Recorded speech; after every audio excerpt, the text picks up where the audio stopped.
Creo que la recompensa es importante, ¿no? Porque enseña la importancia del caso, enseña que no es simplemente un dictador, esto es un narcotraficante, él, Diosdado Cabello y muchos otros que también pueden ser parte de eso, que se han lucrado de la droga. Yo creo que es importante, pero yo no, yo estoy a favor que lo aumenten, pero no creo que eso vaya, al final del día, lo importante de esa recompensa es que hace claro que no estamos simplemente tratando con diferencias políticas, estamos lidiando con unos mafiosos que se controlan un territorio nacional, pero que realmente no funcionan como un gobierno. Ya no debería sorprender a nadie, pero sigue llamando la atención el modo en que Estados Unidos intenta someter a los venezolanos a sus políticas, intereses y hasta su cultura democrática. Para eso no tiene límites y menos escrúpulos. Aunque también, dependiendo de los tiempos, los negocios y los gobiernos en turno, hace gala de ciertas incoherencias. El domingo pasado, una vez más, el secretario de Estado de los Estados Unidos, Marco Rubio, afirmó sin prueba alguna que Nicolás Maduro no es el presidente legítimo de Venezuela ni su gobierno una autoridad reconocida. Pero ahora subió la escala y lo señaló como jefe de una organización narcoterrorista y de estar también implicado en el ingreso de drogas a este territorio estadounidense. Esto fue después de que la Oficina de Control de Activos Extranjeros, la OCFAC, del Departamento del Tesoro, decretara al Cártel de los Soles como una organización terrorista extranjera y la supuesta vinculación de Maduro con el Tren de Aragua y el Cártel de Sinaloa de México. ¿Sorprende? No tanto. ¿Pero por qué ahora y en este sentido? Pues por una sola razón. Venezuela supera notablemente las dificultades producidas por los bloqueos, sanciones y hostigamiento impuestos por Estados Unidos. Por ejemplo, el gobierno creció, según el gobierno, estos son los datos del gobierno, creció 12% la actividad petrolera sin la necesidad de licencias como las de Chevron. Su economía adquiere cada vez más solidez, tiene además apertura en las inversiones extranjeras y en las últimas elecciones la coalición gobernante Venezuela, liderada por Maduro, mantuvo una mayoría significativa en la Asamblea Nacional, además de 23 de los 24 puestos de gobernador estatal y la mayoría de las alcaldías, también según los resultados del Consejo Nacional Electoral. Ahora bien, si Estados Unidos insiste en su estrategia, la otra pregunta que cabe es si con esas políticas y acciones ilegítimas la economía venezolana se va a ver más o menos afectada y si con ello la nación de Simón Bolívar se va a someter a los deseos de Donald Trump, algo que realmente parece poco probable. Lo que sí queda claro es que para Marco Rubio el petróleo es el oxígeno de Maduro y por lo mismo quiere cortarle el paso del modo que sea y al costo que sea. Pero aunque ese sea el objetivo, la semana pasada Washington le otorgó a Chevron una nueva licencia para extraer petróleo de Venezuela. Las cartas están sobre la mesa. Queda por ver si lo que manda en la lógica de Washington es la apropiación del petróleo venezolano con o sin Nicolás Maduro en la presidencia de ese país. Si es con Maduro, vale pensar hasta dónde quieren llegar en sus negocios. Y si es lo segundo, habrá que pensar qué más pueden intentar hacer para sacar a Maduro del Palacio de Miraflores. Seguramente Marco Rubio lo hará público más temprano que tarde. Esto decía esta semana nuestro editorial de Diario Red América Latina. Y hoy hablamos de Venezuela, del petróleo y del nuevo acecho de Estados Unidos. Bienvenidas y bienvenidos. La base América Latina.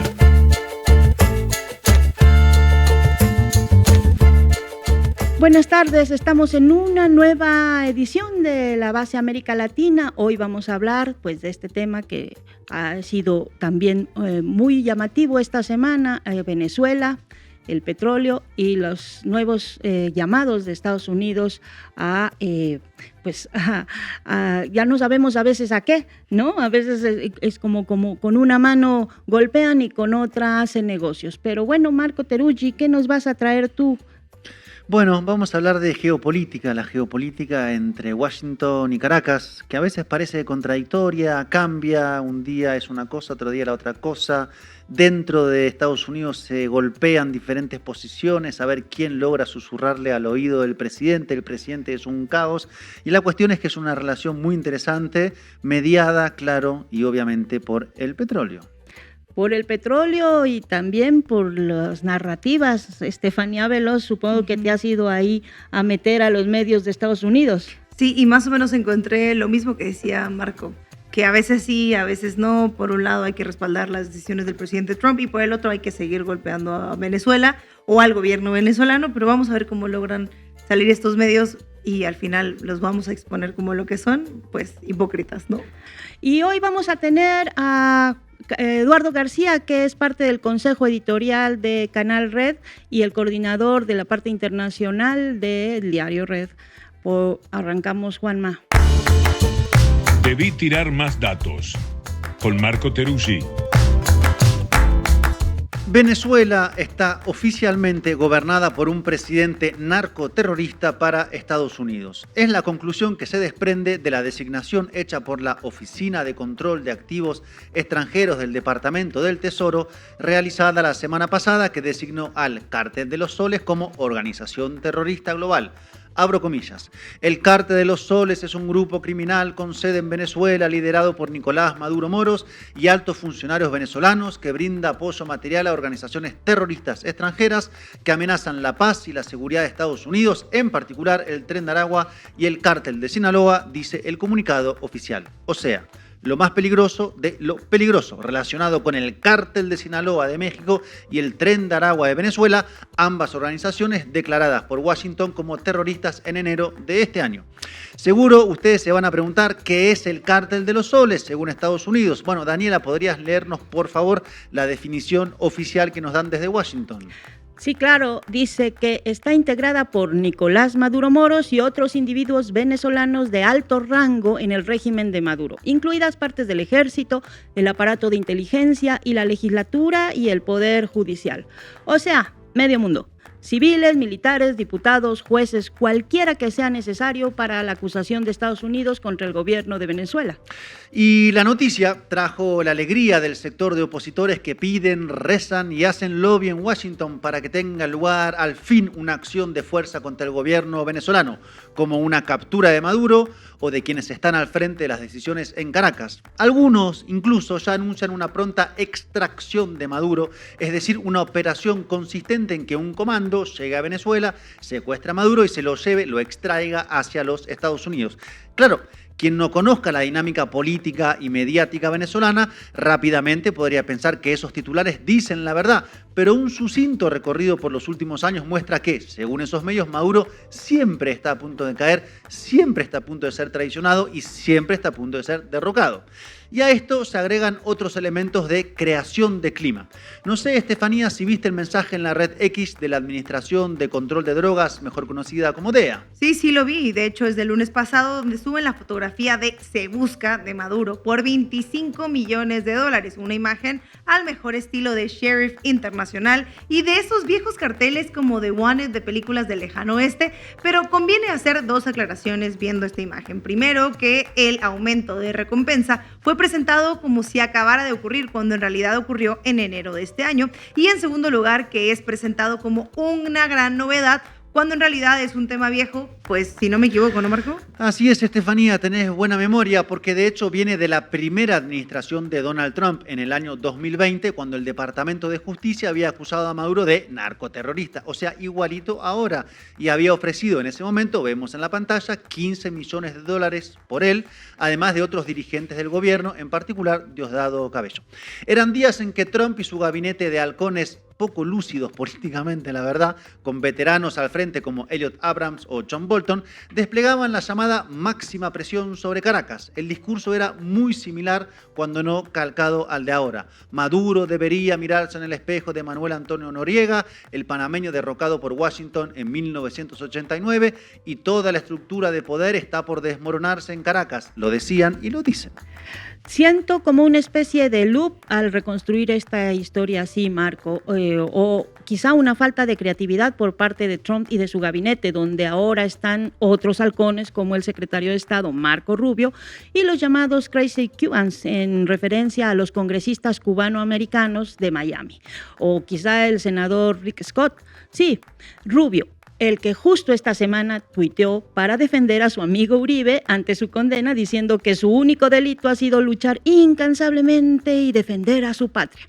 En fin, volviendo al caso de Venezuela, esto no significa que no sea peligroso ni alarmante que Estados Unidos diga oficialmente que el presidente de un país latinoamericano es un narcoterrorista, porque eso le da un andamiaje legal, claro, entre muchas comillas, para una acción de fuerza como la que fantasea un sector de la oposición que abiertamente pide una intervención.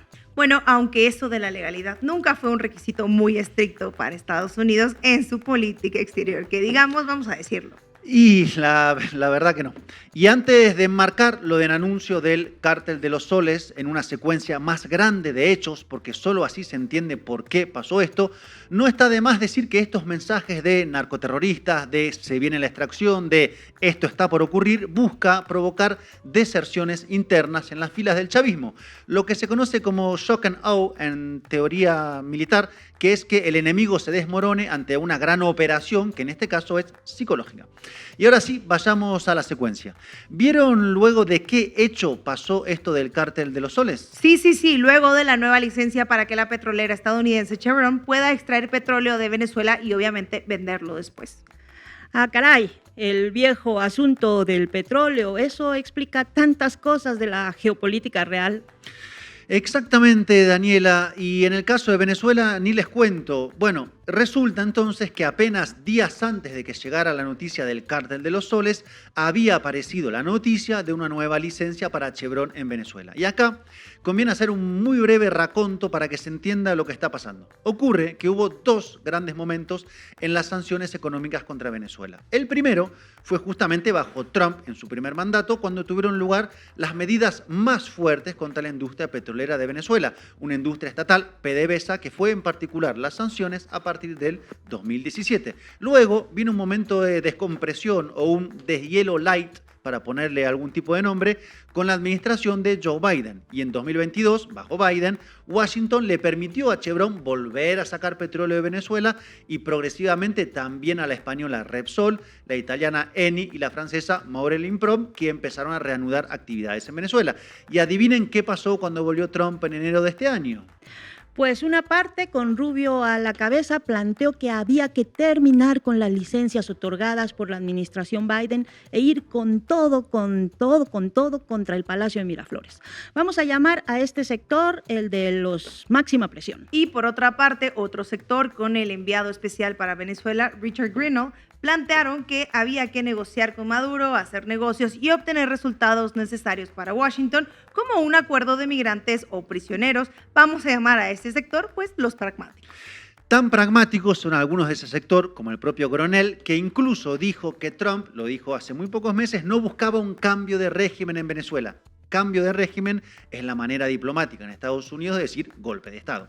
El asunto es que comenzó una pulseada dentro de Washington entre los máxima presión y los pragmáticos. Una pulseada en la que los máxima presión, con Rubio y los Crazy Cubans de Florida a la cabeza, lograron que Trump diera fin a la licencia de Chevron en el mes de marzo. Y así venía hasta que la semana pasada volvieron a dar una licencia de Chevron para desazón de quienes le piden a Trump que bloquee completamente a Venezuela para que así caiga Maduro.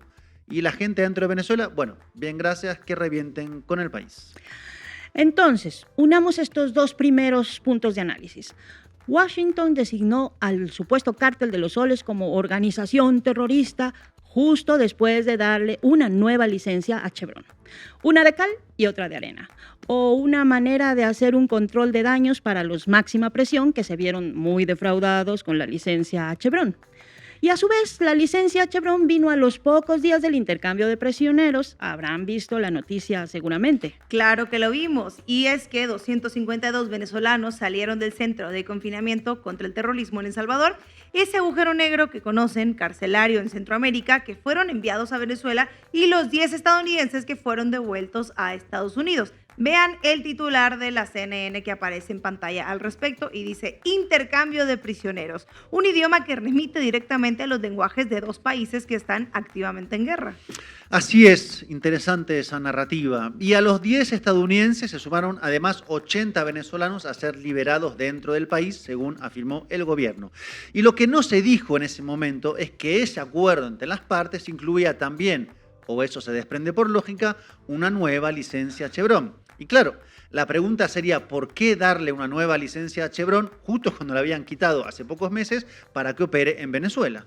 Del lado venezolano está claro, comillas, Chevron tiene 102 años en Venezuela y yo quiero que tenga 100 años más y trabajar sin problema, dijo Maduro después de que trascendiera la noticia de la nueva licencia. Y del lado de Estados Unidos, una de las primeras respuestas parece ser que la licencia fue otorgada para, como no, sus propios intereses. A ver, adivinen a dónde va el petróleo que saca Chevron de Venezuela. A Estados Unidos, ¿no? ¿Quién podría adivinarlo? De hecho, la licencia que Biden otorgó en 2022 permitía a Chevron que exportara solamente a Estados Unidos, hablemos del libre mercado. Y dentro de Estados Unidos, el crudo venezolano se dirige centralmente a las refinerías del Golfo de México que fueron construidas para procesar el petróleo del tipo que se extrae en Venezuela. Por eso, es por lo que el petróleo venezolano es tan importante para Estados Unidos. Y a eso se suma que en los breves meses que Chevron dejó de extraer en Venezuela, la economía venezolana no colapsó como anticipaban algunas voces que alientan a que recrudezca el bloqueo. Según la agencia Bloomberg, que no es chavista, la producción petrolera de Venezuela ha sido más resistente de lo esperado desde que Estados Unidos obligó a Chevron a cerrar sus operaciones en el país y, sigue diciendo Bloomberg, ha mantenido una producción media cercana a 1.1 millones de barriles diarios en junio y julio. ¿Cómo hizo Venezuela para poder seguir produciendo, incluso aumentando levemente, yéndose Chevron de sus campos petroleros? Por lo menos no yéndose de sus instalaciones, sino de la producción y la venta. Bueno, son varias razones. Una de ellas es la reorientación de exportaciones petroleras a China, es decir, a uno de sus principales aliados, según reportan varias agencias y analistas. Otra razón es el aprendizaje. ¿A qué me refiero con aprendizaje? A que desde el 2017, cuando llegaron las sanciones a PDVSA, hasta la fecha, el gobierno venezolano y la industria petrolera, PDVSA, aprendieron a maniobrar en medio de las sanciones, no sin algunos problemas mediantes. Pero hoy, la capacidad de daño de las sanciones de Washington parece reducirse en su impacto. Así que por un lado las sanciones no son ya tan eficaces y por el otro a Estados Unidos le resulta importantísimo el petróleo venezolano fluyendo en sus refinerías. Y tampoco quiere irse de Venezuela y que el espacio que deje vacío sea ocupado por sus rivales geopolíticos, China, en un momento además de crisis global que afecta el petróleo. Pero claro, desde el Departamento de Estado tuvieron que justificar la licencia haciendo malabares, diciendo que Chevron va a sacar petróleo de Venezuela, pero Maduro no va a cobrar ni un centavo. Suena como raro, ¿no? U.S. allows Chevron to operate in a country led by an administration charged with promoting terror and drug trafficking? Well, I can tell you this, and I love your very direct questions. I know that there's two separate details that I don't have in front of me that I want us to take and get back to you in that regard. What we have said repeatedly, though, is that we will not allow oil revenue to fund or benefit that regime. And so I think that's something that we can repeat here at this point, but when it comes to some further details, let's see if we can get you. O sea que siguiendo esta declaración, Venezuela dejaría que una empresa transnacional saque petróleo de sus subsuelos, se lo lleve afuera y no recibiría nada a cambio. Inverosímil por decir lo menos. De hecho, ¿qué país permitiría algo así? Y si uno se remonta al 2022, Washington había dicho lo mismo con la licencia Chevron y luego se demostró que obviamente era falso. Otras versiones hablan de que el pago esta vez no sería en dinero, sino en barriles de petróleo. Hay que ver porque los detalles no son aún públicos y algunos medios hablan de una licencia restringida y como bien se sabe, el diablo está justamente en los detalles.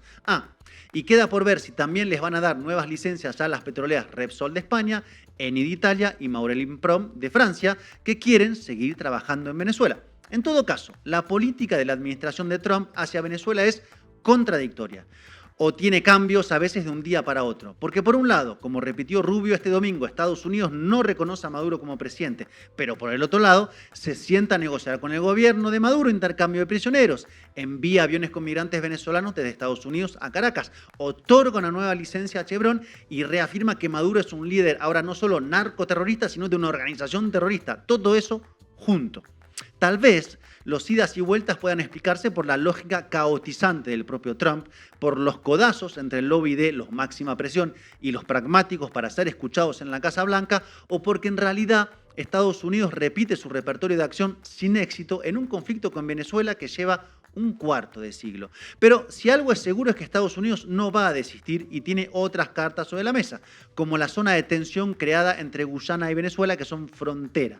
Y también que el ciclo electoral se cerró en Venezuela el domingo pasado por los próximos 4 años, a excepción tal vez de una reforma constitucional que podría darse próximamente. Y claro, es seguro, por el otro lado, que Caracas no va a bajar los brazos, así como también que las amenazas y recompensas ya forman parte del paisaje habitual. Así que, como dicen en Venezuela, a ponerse alpargatas que lo que viene es joropo. Vamos a ver el joropo. Muchas gracias, compañero. Chevron en Venezuela opera a través de una empresa mixta, de la que el gobierno venezolano, el régimen de Maduro, es mayoritario, ¿no? Accionista mayoritario. Entonces, al final, esa empresa mixta es la que le corresponde pagar las regalías y pagar los impuestos. Así que no es Chevron técnicamente quien lo hace, pero sí la empresa mixta a la que a la que pertenece y que es la que opera en Venezuela. Además, también se ha hablado o dicho por allí que a lo mejor no va a ser en dinero que venga ese pago, sino en petróleo. Bueno, de igual manera son ingresos para Maduro, ¿no? Entonces, decir que se va a retomar la operación, pero que eso no tiene un impacto económico en el gobierno venezolano es mentir. Eso no es así. Es prácticamente regresar a la licencia 41 y es prácticamente regresar a la política de Biden. Vamos contigo, Estefanía. Vamos arriba como el precio del petróleo. Cuéntamelo todo y exagera con Estefanía Veloz. Ante la reciente decisión del gobierno de Trump de intercambiar prisioneros con Venezuela, los medios trumpistas han tenido que salir a defenderlo o a respaldar esta decisión. Por un lado, apretando sus críticas contra Venezuela y por el otro lado diciendo no, pero Estados Unidos salió ganando. De hecho, vamos a ver qué dice Fox News. Adelante con las imágenes, Juanma. Our next guest is praising U.S. officials for making the swap without any major concessions. Former member of the White House hostage policy team, Alex Platisis, joins us now. Alex, it's so great to have you on. So this is so interesting. We got rid of a bunch of bad hombres that we don't want. We send them to El Salvador, and then with the help of our friend, President Bukele, we get those guys sent back from CCOT over to Venezuela, and we get 10 prisoners back. We didn't exchange a whole lot. No, this was a good deal for the United States. I mean, oftentimes there are questions about whether there's going to be policy concessions. Ay, nuestro gran amigo Bukele. Entonces vamos a entender, el gobierno no perdió mucho, fueron unos cuantos prisioneros, de hecho salió victorioso, salimos ganando. Esta es la clásica de Trump, siempre anuncia que ganó y se ve que los medios le aprendieron bien. Never, ever, ever admit defeat. You always claim victory. Una regla de oro de Trump, lo podemos ver y a ver, yo no soy matemática, pero si el intercambio fue la liberación de 10 estadounidenses detenidos en Venezuela a la repatriación de 252 migrantes venezolanos, pero alguien salió ganando y fue quien recibió más por menos. Pero vamos a ver otra noticia de Fox News con este titular. Los estadounidenses detenidos en Venezuela fueron liberados y regresaron a casa después del intercambio de prisioneros. Y dice, 10 estadounidenses fueron liberados, mientras que El Salvador también liberó cientos de venezolanos y Venezuela está devolviendo a salvadoreños como parte del acuerdo. El titular destaca 10 estadounidenses, pero relega la cifra a cientos de venezolanos. Al final fueron 252, pero mira, mejor no hablemos de números, no vaya a ser que se interprete mal. Y también el titular sugiere que El Salvador liberó a los venezolanos cuando la realidad es que el gobierno de Estados Unidos negoció, dio la orden y El Salvador abrió la puerta de la prisión. Así el titular nos cuenta el éxito diplomático de Trump y minimiza los costos del intercambio. ¿Y cómo reaccionaron frente al tema de Chevron? Bueno, te traigo unos ejemplos, Daniela, porque el Financial Times dice la administración de Trump permite a Chevron iniciar operaciones en Venezuela. Ok, este titular de este medio, el Financial Times, pretende contarnos que Trump es el actor dominante y aparece como que permite a Chevron operar, sugiriendo una decisión unilateral estadounidense. Sin embargo, sabemos que la negociación fue un asunto complicado en el que Venezuela también sacó provecho con varias concesiones importantes. El medio hace parecer que Maduro simplemente liberó a rehenes estadounidenses y ya, pero fue un intercambio bien negociado y Estados Unidos también tuvo que ceder. No es que Venezuela haya soltado a la gente así de buena ondita. Fue un acuerdo y ambos lograron pues algo que querían. Como dice el dicho, hacen falta dos para bailar tango. Además, el titular pasa por alto que esto también es un triunfo para Venezuela, que recupera una fuente clave de ingresos y un poco de reconocimiento internacional. Aunque dicen otra cosa, ¿no? El párrafo siguiente deja ver unas contradicciones interesantes. La administración de Trump está dando marcha atrás en su posición sobre la licencia de Chevron para producir petróleo en Venezuela en un cambio bastante notable hacia el gobierno socialista autoritario del presidente Nicolás Maduro. Y aquí se nota el primer sesgo en las palabras. O sea, a Maduro lo llaman presidente cuando Estados Unidos negocia con él, pero le pega la etiqueta de autoritario para no salirse de ese guión crítico. Y permitime, Estefanía, observar que la nota usa presidente para Maduro, pero el calificativo autoritario, no vaya a ser que se pierda la narrativa. No, y de hecho vamos a hablar más de eso en esta sección. Y la nota continúa en esta misma nota y dice: el cambio de política es un gran triunfo para Chevron, que ha estado empujando duro para recuperar su licencia, diciendo que China y Rusia podría ganar más influencia en un país productor de petróleo. Esto nos deja claro que la decisión está impulsada por los intereses corporativos y geopolíticos de Estados Unidos, no por un gesto generoso hacia Venezuela. Pero este medio ni menciona que eso también es una victoria importante para Venezuela, como decía Marco, y vuelve a tener una fuente clave de ingresos y pues este reconocimiento diplomático que lo hace tácito como un actor válido en la mesa de negociación, que vale la pena recalcar porque históricamente Maduro no lo era, no valía negociar con él, ¿no? El titular de la nota ignora por completo que Venezuela también sale ganando, recuperando dinero y algo de legitimidad internacional. En esta misma línea, el Washington Post con este titular dice: Trump permite a Chevron reanudar operaciones petroleras en Venezuela, titular que se parece a los anteriores, y en el párrafo de esta nota escriben: el brusco cambio de postura sobre Chevron se produjo la semana pasada cuando el gobierno organizó el regreso a casa de 252 venezolanos que había deportado a una prisión antiterrorista en El Salvador a cambio de liberación de 10 ciudadanos estadounidenses y residentes permanentes que, según dijo, estaban injustamente encarcelados en Venezuela. Cierra las comillas de este párrafo. Y yo les leo todo esto porque la nota muestra un truco muy claro de cómo se cuenta la historia. Deja ver a los medios cómo los medios estadounidenses tuercen la realidad para mantener la idea de que siempre tienen el control de todo, el control geopolítico. La pregunta clave es, leyendo lo que dice este texto, ¿fue un intercambio por rehenes o fue un intercambio por Chevron? Porque pone en evidencia que es falso presentar estos eventos como si uno llevó al otro, cuando en verdad fueron parte de un paquete negociado y bien armado. Venezuela no habría aceptado soltar a los prisioneros sin asegurarse algo con Chevron, o sí, y Trump no habría dado luz verde al petróleo sin recuperar a los estadounidenses, ¿o no? Bueno, hay siempre preguntas que quedan finas para resolver sobre cada negociación. En todo caso, el sesgo en el lenguaje salta a la vista. Los venezolanos fueron deportados a una prisión antiterroristas, con comillas que duran del término, como si fuera cuestionable, mientras que los estadounidenses estaban injustamente encarcelados, dado como hecho sin discusión. Exacto, y lo que dicen es que según el propio ICE, muchos de los venezolanos deportados no tenían antecedentes penales y pues esta es la manera de contar las cosas que le permite al Post evitar reconocer que Estados Unidos negoció de igual a igual. Esto es clave y tuvo que ceder bastante, aunque los titulares nos hagan pensar que no negoció así. Y en lugar de eso, hacen parecer que Trump premió a Venezuela por portarse bien, cuando en realidad Venezuela negoció desde una posición, uno podría decir que sólida, logrando que sus ciudadanos que estaban en El Salvador, injustamente deportados, volvieran. Mientras tanto, Estados Unidos recuperó acceso al petróleo venezolano para sus refinerías y evitó también que China o Rusia, sus grandes enemigos y fantasmas, ganaran más terreno en la región.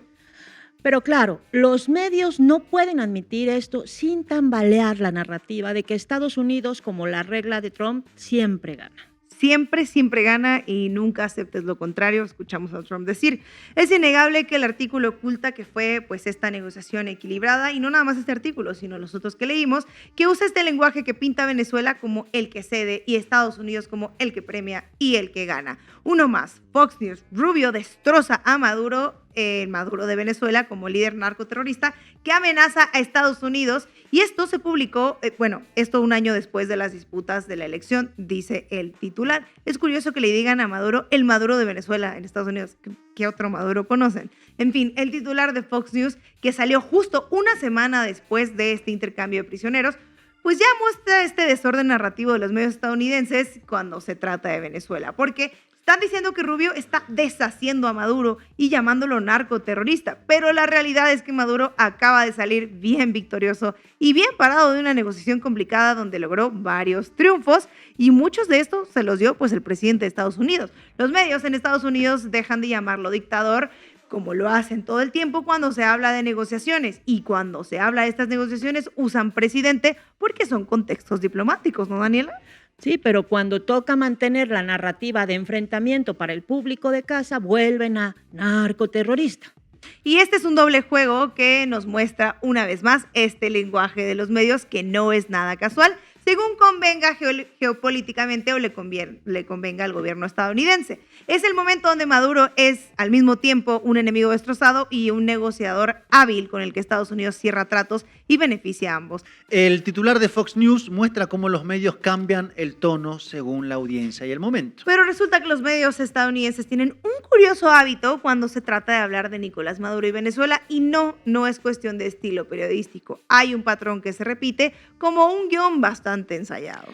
A ver, cuéntanos por dónde va eso. Cuando los titulares tratan sobre acuerdos comerciales como las negociaciones con Chevron, los medios optan por un tono diplomático. De repente Maduro es el presidente de Venezuela, Nicolás Maduro, y el gobierno venezolano es un actor válido en una mesa de negociaciones. Por ejemplo, vimos el titular que decía que Chevron podrá retomar la extracción de petróleo en Venezuela. Suena formal, respetuoso, algo hecho, porque uno podría pensar que así se habla de un líder cualquiera, un presidente con el que se hacen tratos serios y se firman contratos. ¿Por qué? Claramente no le van a llamar narcoterrorista o dictador a alguien con quien están haciendo negocios, porque quien en su sano juicio hace negocios con un narcoterrorista sin que la política exterior estadounidense quede en entredicho, y por eso los medios mejor ahora le llaman presidente. Pero para estos mismos medios, como el titular que vemos en el Washington Post, que por cierto, mismo medio que antes en esta sección leímos llamando presidente a Maduro, vemos que le dice dictador, en el contexto más crítico como sanciones o confrontaciones, de pronto Maduro es un dictador. Y Venezuela es la dictadura venezolana. Es como si los medios tuvieran un interruptor mágico cuando hay que condenar o sancionar o señalar, y sacan la artillería pesada de los adjetivos. Negociaciones exitosas, presidente, ¿cómo no? Críticas al régimen dictador. Beneficios para Venezuela, presidente otra vez. Amenazas al orden internacional, dictador, narcoterrorista, o lo que haga falta en este vaivén terminológico, que no es un descuido, es una coreografía diseñada para mantener dos narrativas opuestas en equilibrio. Así exactamente parece de hecho hacer el gobierno de Trump con sus políticas, como analizábamos. Y parece que los medios necesitan que los acuerdos con Venezuela parezcan legítimos para no cuestionar sus intereses económicos. Este juego de palabras es una estrategia que pone al descubierto cómo los medios estadounidenses moldean la narrativa para priorizar la supremacía geopolítica sobre cualquier atisbo de coherencia. La terminología se adapta como un camaleón a los intereses políticos de Trump y económicos del momento de Trump, y pretenden que la audiencia quede atrapada en esta danza de etiquetas y simplemente no se dé cuenta que, según los medios, Maduro puede ser malo o a veces no tan malo. O un día socio y otro día enemigo. Ironías de la libre prensa, ¿no creen? Gracias, Estefanía. Abogando porque sea a mí, yo creo que hay otras personas que pueden llenar esa función también, así, pero la decisión le corresponde a él, ¿no? Como candidato y veremos lo que decida. ¿Cómo cambió su relación con Trump? Porque usted dijo que era un peligro, él le dijo Little Marco. Sí. ¿Cómo se dio esa transición? Es como preguntarle a un boxeador por qué le dio un piñazo al contrario. Estábamos en una contienda, yo no lo conocía, yo lo conocía por lo que era en la prensa, lo que era era persona famosa, ¿no? Pero yo realmente no lo conocía a nivel personal y realmente nunca tuvimos una relación negativa a nivel personal, incluso durante el medio de la campaña. Y en ese momento, campaña sí estuvo tenso. Sí, a nivel, pero en fin, hablábamos, por ejemplo, antes de los debates y lo demás, y incluso...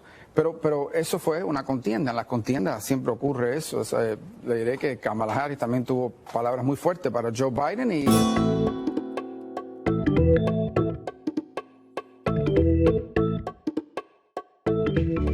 Y hoy contamos con Eduardo García, que es parte del equipo editorial de Canal Red y coordinador también de la sección internacional del diario Red. Eduardo, muchísimas gracias por atender hoy a la base América Latina. ¿Qué tal? ¿Cómo estáis?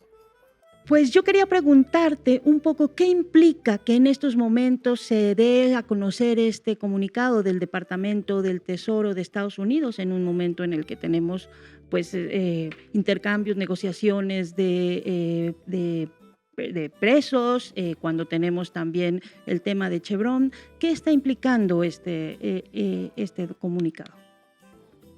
Pues mira, en el corto plazo no necesariamente tiene que significar algo particularmente importante, puede que sí, pero no necesariamente. Lo importante es lo que nos dice para el largo plazo y con respecto a la mirada que el gobierno de Donald Trump va a tener con respecto a Venezuela, ¿no? Con respecto al gobierno de Nicolás Maduro. ¿Por qué? Porque al designar a este cártel como una organización terrorista y al designar a Nicolás Maduro, a Vladimir Padrino, a Diosdado Cabello como las cabezas de esta organización terrorista, pues básicamente Estados Unidos se autohabilita a sí mismo eventualmente a una intervención militar en Venezuela, que es algo que, por cierto, no está ocurriendo solo en Venezuela. Sabemos que el gobierno de Trump está autohabilitándose narrativamente e incluso en términos formales, esta declaración es de hecho un movimiento formal más que narrativo, para intervenir militarmente, y lo hemos visto también en México. Es decir, que no es el único caso en el que lo estamos viendo, no es el único país en América Latina en el que estamos viendo este tipo de movimientos. Por lo tanto, no necesariamente significa que Estados Unidos vaya a hacer algo mañana, significa que se autohabilita, abre la puerta en algún momento a que esa amenaza persista sobre la política y sobre la vida civil en Venezuela y eventualmente se reserva a sí mismo el derecho a hacer esa intervención militar directa. Pero además no llega en un contexto casual. Ayer, hace un par de días, tuvieron lugar esas elecciones municipales en Venezuela que cierran un ciclo de varias elecciones, varios procesos electorales dentro de Venezuela, en los que con una parte de la oposición no participando y con la otra parte de la oposición pues perdiendo fundamentalmente por una gran desmovilización entre buena parte del electorado opositor en Venezuela, pues el chavismo, Nicolás Maduro y todo el gran pueblo patriótico Simón Bolívar ha logrado hegemonizar la práctica totalidad de las instituciones de Venezuela. En su momento, con las elecciones de julio del 2024, con el cruce de narrativas y el cruce de resultados, pues veíamos a un Nicolás Maduro que hablaba en su momento de llamar al pueblo a una nueva revolución. Estos eran los términos que indicaba en su momento el propio Maduro. Bueno, esa nueva revolución ha terminado siendo una sucesión de elecciones que, aprovechando la desmovilización de la oposición, pues ha utilizado para consagrar ya la hegemonía del chavismo a todos los niveles, en todas las instituciones democráticas de Venezuela. Claro, la amenaza de Estados Unidos, la amenaza velada de Estados Unidos con este comunicado, llega en un momento en el que sabe que, habiendo terminado ya este ciclo de numerosas elecciones en Venezuela y conociendo que a priori no debería haber más procesos electorales en Venezuela hasta el 2029, pues el gobierno de Nicolás Maduro va a encontrar una coyuntura de una notable estabilidad política, pero ahí juega Estados Unidos advirtiendo que, aunque internamente haya logrado ya finalmente una notable hegemonía y sobre todo haya cumplido todos sus objetivos estratégicos internos desde el 28 de julio del 2024, que Estados Unidos va a seguir atento y que Estados Unidos se reserva a sí mismo el derecho a intervenir militarmente. Por eso es tan importante este comunicado. Eduardo, gracias por estar en la base América Latina. Se sabe, el petróleo es central en la relación entre Estados Unidos y Venezuela, pero ¿cuál es la importancia en este momento de conflictividad geopolítica del petróleo venezolano para Estados Unidos? Bueno, pues desde la narrativa pública oficial de Estados Unidos no es muy importante el petróleo de Venezuela, pero eso no termina de casar, de hecho es bastante contradictorio con el hecho de que después de esta amenaza velada, después de sentar estas bases para una eventual intervención militar, se concedan estas licencias especiales. Hoy lo hemos ya conocido definitivamente a empresas como Chevron, en su momento también, por cierto, Repsol y otras grandes compañías petroleras de aliados de Estados Unidos obtuvieron estas licencias especiales. Estados Unidos afronta un momento en lo energético bastante particular, porque al mismo tiempo que ha conseguido volver a Europa un actor dependiente energéticamente de Estados Unidos, específicamente del gas natural licuado, sigue necesitando el acceso a petróleo barato de otros países, y Venezuela es uno de los grandes productores y quien ostenta una de las grandes reservas de petróleo en todo el mundo. Por cierto, quizá no está directamente ligado, pero la cuestión del petróleo, Venezuela y Estados Unidos siempre casa con la alianza que Estados Unidos tiene con Guyana, la reciente alianza o acercamiento muy notable con el gobierno guyanés, ¿no? A nadie sorprende. A Estados Unidos tan pronto le da absolutamente igual el genocidio en la Franja de Gaza, como le preocupa enormemente el riesgo existencial que, según él, enfrentan los guyaneses por culpa del Estado venezolano. Bueno, pues sencillamente porque sabe que Guyana no solo tiene unas reservas de petróleo muy importantes, sino que puede ser eventualmente un casus belli contra Venezuela. En fin, Estados Unidos coyunturalmente puede tener mayor o menor necesidad de petróleo en función de las necesidades productivas que tenga en cada momento concreto, pero sabe que estructuralmente tiene que asegurarse el control directo o indirecto de los recursos petroleros, de los recursos energéticos o de los recursos minerales en América Latina. Y eso pasa por presionar, eso pasa por jugar en este doble sentido de presionar, poner sanciones y al mismo tiempo conceder licencias, porque, por cierto, tiene que mantener contentos a los directivos de las grandes empresas petrolíferas. Así que no solo nos dice mucho geopolíticamente esta decisión del gobierno de Trump, estas concesiones a las petroleras, las quiere tener contentas y quiere recordar que Estados Unidos busca controlar los recursos de América Latina, sino que además en un contexto en el que va a exportar mucha energía a Europa, que le va a ser muy rentable, y al mismo tiempo quiere volver a dar un impulso muy considerable a la industria estadounidense dentro del propio Estados Unidos, pues es bastante sencillo entender que va a necesitar petróleo, va a necesitar recursos energéticos y, de paso, va a necesitar utilizar el petróleo como arma de presión contra Venezuela, un gobierno que, por mucho que pueda negociar en algunos momentos con Estados Unidos, pues Washington sigue viéndole como un actor hostil, principalmente porque atenta contra sus intereses económicos. Más allá de las cuestiones políticas, Estados Unidos aplica discrecionalmente según las necesidades económicas que tiene un país. Eduardo García, muchísimas gracias por atender a la base América Latina. A vosotros. Y llegamos al final de este programa, cerramos una semana más de la base América Latina. Ya saben que si les gusta el trabajo que hacemos y quieren seguir ayudándonos para continuar con este trabajo, pueden suscribirse en el QR que aparece aquí a un lado en su pantalla y también activar su campanita, contarle a la gente que estamos ya aquí haciendo esta transmisión para todos ustedes. Muchísimas gracias, nos vemos el próximo lunes.